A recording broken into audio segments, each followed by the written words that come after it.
په چو کړې ده دا مې غونډه په 500 روپۍ باندې کنال کړی و دا هغه مځکه ده چې تار نه غوښتله او پتي تړې والا پتی تړې والا دغه ده اچھا دا هغه مځکه ده چې ما ته نه غوښتله نن بیا راکای مځکې پته کای مور پلار وړوکی ورته پرېښلې د مور پلار کمای مې نه قدر نن تر چیږې چې ما ته مځکه راکه او خان لالا او د وړوکوالي احسان مر باندې کو خان لالا چې کوم حق مې کېږي هغه به راکای لا به تا نن په کټوري لا به ما اوري بس نورې خبرې مه کوه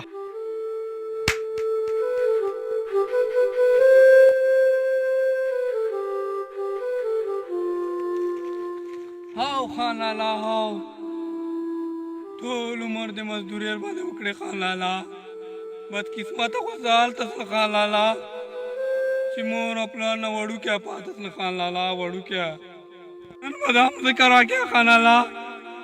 به نن دې مځکې چې ښه ښایو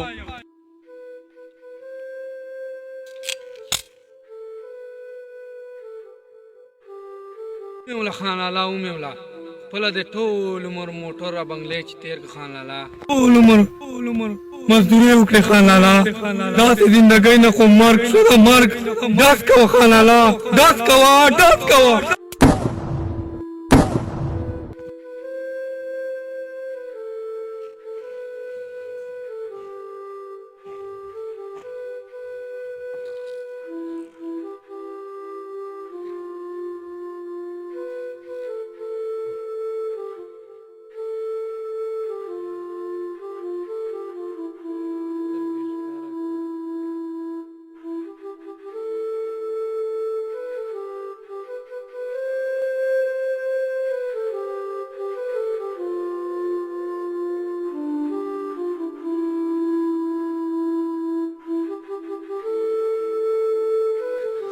اچوتله هذه توكله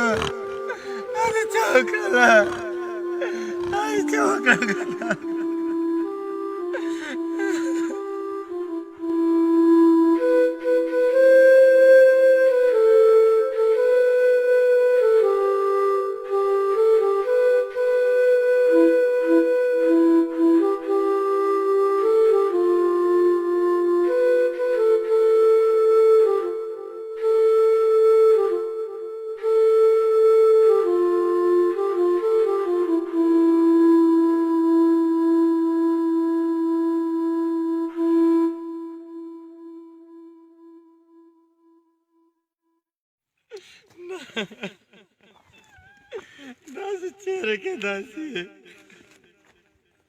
وکړه ماشونو مځکې په مځکو لانجې مه کوه ډېر ښکلي ولونه یې خپل من چې په مځکو سره لاړ شي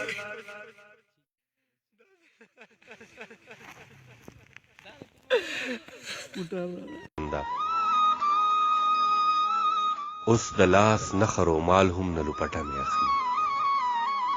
اوس د لاس نخر و مال هم نه لپټه مې اخلي ویلې